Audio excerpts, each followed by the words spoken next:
ಸರ್ಕಾರ ಜಿಲ್ಲಾ ಪಂಚಾಯತ್ ತುಮಕೂರು ತಾಲೂಕು ಪಂಚಾಯಿತಿ ಗುಬ್ಬಿ ಚೇಳೂರು ಗ್ರಾಮ ಪಂಚಾಯಿತಿಯ ಸಹಯೋಗದಲ್ಲಿ ಮಹಾತ್ಮ ಗಾಂಧಿ ರಾಷ್ಟ್ರೀಯ ಗ್ರಾಮೀಣ ಉದ್ಯೋಗ ಖಾತರಿ ಯೋಜನೆಯ ಸಾಮಾಜಿಕ ಪರಿಶೋಧನಾ ಮತ್ತು 15ನೇ ಹಣಕಾಸು ಗ್ರಾಮ ಸಭೆಯನ್ನ ಚೇಳೂರು ಗ್ರಾಮ ಪಂಚಾಯಿತಿಯ ಆವರಣದಲ್ಲಿ ಆಯೋಜಿಸಲಾಗಿತ್ತು. ಈ ಕಾರ್ಯಕ್ರಮವನ್ನು ಜ್ಯೋತಿ ಬೆಳಗಿಸುವ ಮೂಲಕ ಗ್ರಾಮ ಪಂಚಾಯಿತಿ ಅಧ್ಯಕ್ಷರಾದ ಜಯಮ್ಮ ಉದ್ಘಾಟಿಸಿದರು. ಈ ಗ್ರಾಮ ಸಭೆಯ ಅಧ್ಯಕ್ಷತೆಯನ್ನ ಸಮಾಜ ಕಲ್ಯಾಣ ಇಲಾಖೆಯ ಸಹಾಯಕ ನಿರ್ದೇಶಕಿ ವಹಿಸಿಕೊಂಡಿದ್ದರು. ನಂತರ ಚಂದ್ರಣ್ಣನವರು ಮಾತನಾಡಿ ದಿನಾಂಕ 15/7/2025ರಂದು ಈ ಗ್ರಾಮ ಸಭೆಯನ್ನ ಕರೆಯಲಾಗಿತ್ತು. ಆ ದಿನ ಗ್ರಾಮ ಪಂಚಾಯಿತಿಯಲ್ಲಿ ಕೋರಂ ಇಲ್ಲದ ಕಾರಣ ಈ ಗ್ರಾಮ ಸಭೆಯನ್ನ ದಿನಾಂಕ 22/7/2025ಕ್ಕೆ ಮುಂದೂಡಲಾಗಿತ್ತು. ಈ ದಿನ ಗ್ರಾಮ ಸಭೆಯಲ್ಲಿ ಲೆಕ್ಕ ಪರಿಶೋಧನಾ ಹಾಗೂ ಕಾಮಗಾರಿಯ ಸಂಪೂರ್ಣ ಮಾಹಿತಿಯನ್ನ ಗ್ರಾಮಸ್ಥರ ಮುಂದೆ ಮಂಡನೆಯನ್ನ ಮಾಡಿ ಅದಕ್ಕೆ ಖರ್ಚಾಗಿರುವ ಮೊತ್ತವನ್ನ ಗ್ರಾಮಸ್ಥರಿಗೆ ತಿಳಿಸಲಾಗುವುದು.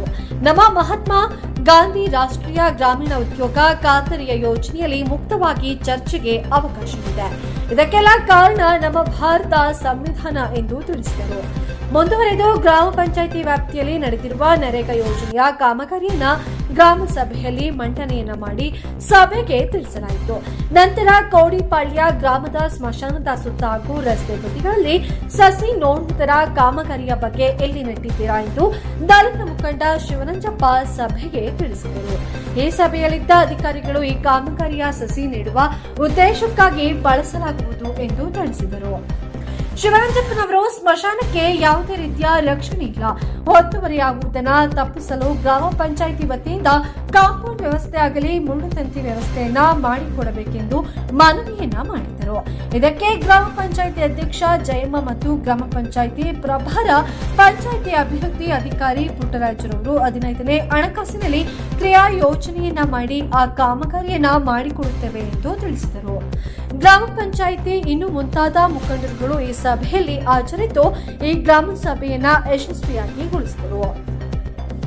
ಈ ಗ್ರಾಮ ಸಭೆಯಲ್ಲಿ ಗ್ರಾಮ ಪಂಚಾಯಿತಿ ಅಧ್ಯಕ್ಷ ಜಯಮ್ಮ, ಉಪಾಧ್ಯಕ್ಷೆ ಸುಜಾತ, ಗ್ರಾಮ ಪಂಚಾಯಿತಿ ಅಭಿವೃದ್ಧಿ ಅಧಿಕಾರಿ ಇದೇ ದರ್ಜೆ ಲೆಕ್ಕ, ಸಹಾಯಕ ರೇಣುಕಾ ಪ್ರಸಾದ್ ವೈಆರ್, ಗ್ರಾಮ ಪಂಚಾಯಿತಿ ಸದಸ್ಯರಾದ ಪದ್ಮಾ, ಬಸವರಾಜು, ಗಜ, ಅಂಗನವಾಡಿ ಕಾರ್ಯಕರ್ತರು, ಸಾರ್ವಜನಿಕರು ಹಾಜರಿದ್ದರು. ನಮ್ಮ ವೇಳಾಪಟ್ಟಿ ಪ್ರಕಾರ 15ನೇ ತಾರೀಕು ಇದೇ ತಿಂಗಳು ಈ ಗ್ರಾಮ ಪಂಚಾಯಿತಿ ಇದರಲ್ಲಿ ಸಾಮಾಜಿಕ ಪರಿಶೋಧನೆ ಗ್ರಾಮ ಸಭೆ ನಿಗದಿಯಾಗಿತ್ತು. ಅವತ್ತಿನ ದಿನ ಕೋರಂ ಇಲ್ಲದೆ ಕಾರಣ ನಾವು ಗ್ರಾಮ ಸಭೆಯನ್ನು ಅನಿವಾರ್ಯವಾಗಿ ಅವತ್ತು ಮುಂದೂಡಬೇಕಾಯಿತು. ನಂತರ ಇವತ್ತು ಆ ಗ್ರಾಮ ಸಭೆನ ಅವತ್ತೇ ಗ್ರಾಮ ಸಭೆಯಲ್ಲೇ ಸಾರ್ವಜನಿಕರ ಮುಂದೆ ತೀರ್ಮಾನ ಮಾಡಿ 22ನೇ ತಾರೀಕನ್ನು ಈ ಗ್ರಾಮ ಸಭೆಯನ್ನು ನಡೆಸಬೇಕು ಅಂತ ತೀರ್ಮಾನ ಮಾಡಿ ಅವತ್ತೇ ತೀರ್ಮಾನ ಕೈಗೊಂಡು ನಡಾವಳಿಯನ್ನು ಬರೆಯಲಾಗಿತ್ತು. ಅದರಂತೆ ಇವತ್ತು ಈ ಗ್ರಾಮ ಪಂಚಾಯತಿನಲ್ಲಿ ಈ ಗ್ರಾಮ ಸಭೆಯನ್ನು ಹಮ್ಮಿಕೊಂಡಿರೋಂಥದ್ದು. ಈ ಗ್ರಾಮ ಸಭೆ ಪ್ರತಿಯೊಂದು ಗ್ರಾಮ ಸಭೆಯೂ ಅಧ್ಯಕ್ಷತೆಯನ್ನು ನಮ್ಮ ಯಾವುದೇ ಗ್ರಾಮ ಪಂಚಾಯತಿ ಅಧ್ಯಕ್ಷರು ಅವರು ವಹಿಸ್ತಾರೆ, ಬೇರೆ ಗ್ರಾಮ ಪಂಚಾಯತಿ ಅಧ್ಯಕ್ಷತೆಯನ್ನು. ಈ ಒಂದು ಗ್ರಾಮ ಸಭೆ ಮಾತ್ರನ ಅಧ್ಯಕ್ಷರು ಅಧ್ಯಕ್ಷತೆ ವಹಿಸೋಗಿಲ್ಲ. ಯಾಕೆ ಅಂತಂದರೆ ಅವರು ಇಲ್ಲಿ ಸಾರ್ವಜನಿಕರೇ ಉತ್ತರ ಕೊಡಬೇಕಾಗ್ತದೆ.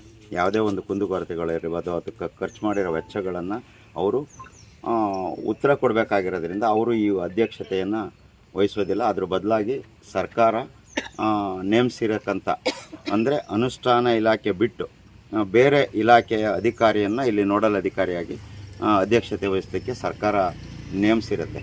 ಅದರಲ್ಲಿ ಈಗ BCM ಇಲಾಖೆ ಸ್ಪೆಷಲಿಸ್ಟ್ ಸಮಾಜ ಕಲ್ಯಾಣ ಇಲಾಖೆ ನಮ್ಮ ತಾಲ್ಲೂಕು ಮಟ್ಟದ ಅಧಿಕಾರಿಗಳು ಈ ಅಧ್ಯಕ್ಷತೆಯನ್ನು ವಹಿಸ್ತಾ ಇದ್ದಾರೆ. ಈ ಸಮಾಜ ಕಲ್ಯಾಣ ಇಲಾಖೆ ಅಧಿಕಾರಿಗಳು ನಾವೇನು ಕಾರ್ಯಕ್ರಮ ಮಾಡ್ತೇವೆ ಅದರಲ್ಲಿ ಯಾವುದೂ ಇಂಪ್ಲಿಮೆಂಟೇಷನ್ನಲ್ಲಿ ಪಾಲ್ಗೊಂಡಿಲ್ಲ. ಇವರು ಮಹಾತ್ಮ ಗಾಂಧಿ ನರೇಗಾ ಇರ್ಬೋದು, 15ನೇ ಹಣಕಾಸು ಇರ್ಬೋದು, ರಾಜ್ಯ ಹಣಕಾಸು ಇರ್ಬೋದು, ಈ ಯಾವುದು ಅಥವಾ ಸಮಗ್ರ ಶಿಕ್ಷಣ ಅಭಿಯಾನ ಇರ್ಬೋದು, ಈ ಯಾವುದರಲ್ಲೂ ಅವರು ಅನುಷ್ಠಾನದಲ್ಲಿ ಭಾಗಿಯಾಗಿಲ್ಲ. ಅದೇ AWL ಅವರಾಗಲಿ ಮತ್ತೊಬ್ಬರು ಕೃಷಿ ಅಧಿಕಾರಿ ಅವರನ್ನು ನಾವು ಅಧ್ಯಕ್ಷತೆ ವಹಿಸೋ ಹಾಗೆ ಇಲ್ಲ. ಯಾಕೆಂದರೆ ಅವರು ಅನುಷ್ಠಾನದಲ್ಲಿ ಭಾಗಿಯಾಗಿರ್ತಾರೆ. ಆದ್ದರಿಂದ ಅವರನ್ನು ಹೊರತುಪಡಿಸಿ ಬೇರೆಯವರು ಈ ಗ್ರಾಮ ಸಭೆ ಅಧ್ಯಕ್ಷತೆ ವಹಿಸಬೇಕು ಅಂತ ಉದ್ದೇಶಕ್ಕೋಸ್ಕರ ಇವರು ಅಧ್ಯಕ್ಷತೆಯನ್ನು ಮೇಡಮ್ ಅವರು ವಹಿಸ್ಕೊಂಡು ಈ ಗ್ರಾಮ ಸಭೆಯನ್ನು ನಡೆಸ್ಕೊಡ್ತಾ ಇದ್ದಾರೆ.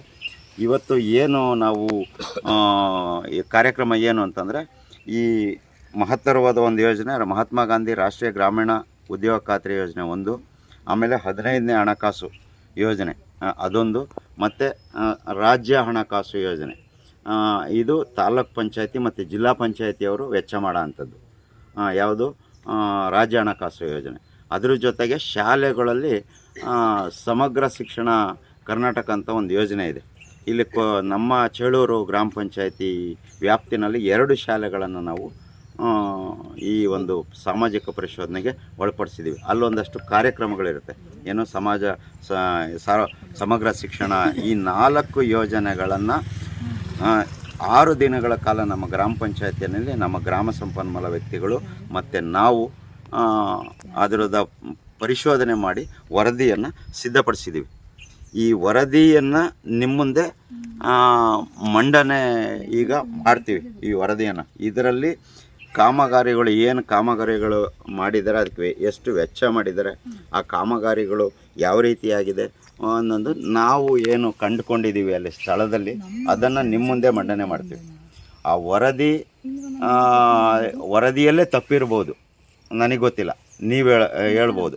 ಇದು ಸಾರ್ವಜನಿಕರ ಮುಂದೆ ನಾವು ಇಡ್ತಾಯಿದ್ದೀವಿ. ನಾವು ಮಾಡಿರೋ ವರದಿನೂ ತಪ್ಪಿರ್ಬೋದು, ಅದನ್ನು ನಾನು ಹೇಳೋದಿಲ್ಲ, ನೀವು ಹೇಳಬೇಕದು. ನೀವು ನೋಡಿರೋ ಸರಿನಾ ತಪ್ಪಾ ಅಥವಾ ಆಗಿದೆಯೋ ಆಗಿಲ್ವೋ ಮತ್ತೊಂದು ಅದನ್ನು ಚರ್ಚೆಗೆ, ಸಾರ್ವಜನಿಕರ ಚರ್ಚೆಗೆ ಒಳಪಡಿಸ್ತೀವಿ. ಆ ಒಂದು ಉದ್ದೇಶಕ್ಕೋಸ್ಕರ ಈ ಗ್ರಾಮ ಸಭೆಯನ್ನು ಕರೆದಿರ. ಅಂದರೆ ಯಾವುದೇ ಒಂದು ಸ್ಕೀಮ್ದಾಗಲಿ, ಆಡಿಟ್ ಆಗಲಿ, ಎನ್ಕ್ವೈರಿದಾಗಲಿ ಆ ವರದಿಗಳನ್ನು ಯಾವುದಾದ್ರೂ ನೋಡಿದ್ದೀರಾ ನೀವು ಗ್ರಾಮ ಸಭೆಯಲ್ಲಿ ಮಂಡನೆ ಮಾಡೋ ಅಂಥದ್ದನ್ನು? ನಾವೇನು ಮಾಡಿದ್ದೀವಿ ಅನ್ನೋದನ್ನು ಸಾರ್ವಜನಿಕರ ಮುಂದೆ ಹೇಳೋ ಅಂಥದ್ದು ಇದೊಂದೇ ಯೋಜನೆ, ಇದೊಂದೇ ಪ್ರೋಗ್ರಾಮು. ನಾವೇನು ಎಷ್ಟು ಖರ್ಚು ಮಾಡಿದ್ರು, ಏನು ನೋಡಿದ್ವಿ, ಏನು ಬರೆದಿದ್ದೀವಿ ಅನ್ನೋದನ್ನು ನಿಮ್ಮ ಮುಂದೆ ವರದಿಯನ್ನು ಮಂಡನೆ ಮಾಡೋದು ಇದೊಂದೇ ಯೋಜನೆಯಲ್ಲಿ.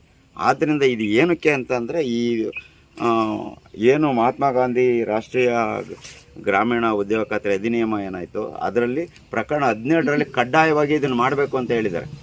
ಅದಕ್ಕೋಸ್ಕರ ಸರ್ಕಾರ ಮಾಡ್ತಾ ಇರೋದು. ಇದು ಸಂವಿಧಾನದ ಶಕ್ತಿ. ಏನು ಹೇಳಿ, ನಮ್ಮ ಭಾರತದ ಸಂವಿಧಾನದ ಶಕ್ತಿ ಅದು. ಆ ಭಾರತ ಸಂವಿಧಾನದಲ್ಲಿ ಪ್ರಕರಣ 17ರಲ್ಲಿ ಪ್ರತಿಯೊಂದು ಗ್ರಾಮ ಪಂಚಾಯತಿನಲ್ಲೂ ಸಾಮಾಜಿಕ ಪರಿಶೋಧನೆಯನ್ನು ನಡೆಸಿ ಅದನ್ನು ಸಾರ್ವಜನಿಕರ ಮುಂದೆ ಮಂಡನೆ ಮಾಡಬೇಕು ಅನ್ನೋ ಉದ್ದೇಶಕ್ಕೆ ಇದು ಕಂಪಲ್ಸರಿ ಆಗ್ತಾಯಿದೆ. ಅದೇ ಸಂವಿಧಾನಕ್ಕೆ ಇದಕ್ಕೆ ಸಂವಿಧಾನದ ಶಕ್ತಿ ಇಲ್ಲ ಅಂದರೆ ಅದು ಆಗ್ತಿರಲಿಲ್ಲ ಅಂತ ನನ್ನ ವೈಯಕ್ತಿಕ ಅಭಿಪ್ರಾಯ. ಸಂವಿಧಾನ ಶಕ್ತಿ ಇರೋದ್ರಿಂದ ಆ ಸಂವಿಧಾನ ಪರವಾಗಿ ನಾವು ಅದನ್ನು ನಾವು ಮಾಡಬೇಕಾಗಿದೆ. ಅದನ್ನು ನಾವೀಗ ಈ ವರದಿಯನ್ನು ನಾವು ಮಂಡನೆ ಮಾಡ್ತೀವಿ. ನಿಮ್ಮವೇನಿದ್ರು ಈ ವರದಿ ಮಂಡನೆ ನಂತರ ಸಾರ್ವಜನಿಕರ ಕುಂದುಕೊರತೆಗಳೇನಿದೆ ಅದನ್ನು ನಾವು ಆಲಿಸ್ತೀವಿ. ಜ್ಞಾಪಕ ಇಟ್ಕೊಳ್ಳಿ ದಯಮಾಡಿ. ನಾವು ಏನೇ ಈ ಒಂದು ಗ್ರಾಮ ಸಭೆಯಲ್ಲಿ ಮಹಾತ್ಮ ಗಾಂಧಿ ರಾಷ್ಟ್ರೀಯ ಗ್ರಾಮೀಣ ಉದ್ಯೋಗ ಖಾತ್ರಿ 15ನೇ ಹಣಕಾಸು ಯೋಜನೆ, ರಾಜ್ಯ ಹಣಕಾಸು ಯೋಜನೆ ಮತ್ತು ಸಮಗ್ರ ಶಿಕ್ಷಣ, ಈ 4 ಯೋಜನೆಗಳನ್ನು ಮಾತ್ರ ಚರ್ಚೆಗೆ ನಾವು ಒಳಪಡಿಸ್ತೀವಿ. ಅದಾದ ನಂತರ ನೀವು ಅಧ್ಯಕ್ಷರ ಅನುಮತಿ ಮೇರೆಗೆ ಬೇರೆ ವಿಚಾರಗಳಿದ್ದರೆ ನೀವು ಚರ್ಚೆ ಮಾಡಲಿಕ್ಕೆ ನಿಮಗೆ ಅವಕಾಶ ಇದೆ. ಮೊದಲ ಆದ್ಯತೆ ನಾವು ಈ 4 ಯೋಜನೆಗಳನ್ನು ವರದಿ, ಅದಕ್ಕೆ ಸಂಬಂಧಪಟ್ಟಂತೆ ಕುಂದುಕೊರತೆಗಳನ್ನು ನಾವು ಇಲ್ಲಿ ಚರ್ಚೆ ಮಾಡ್ತೀವಿ.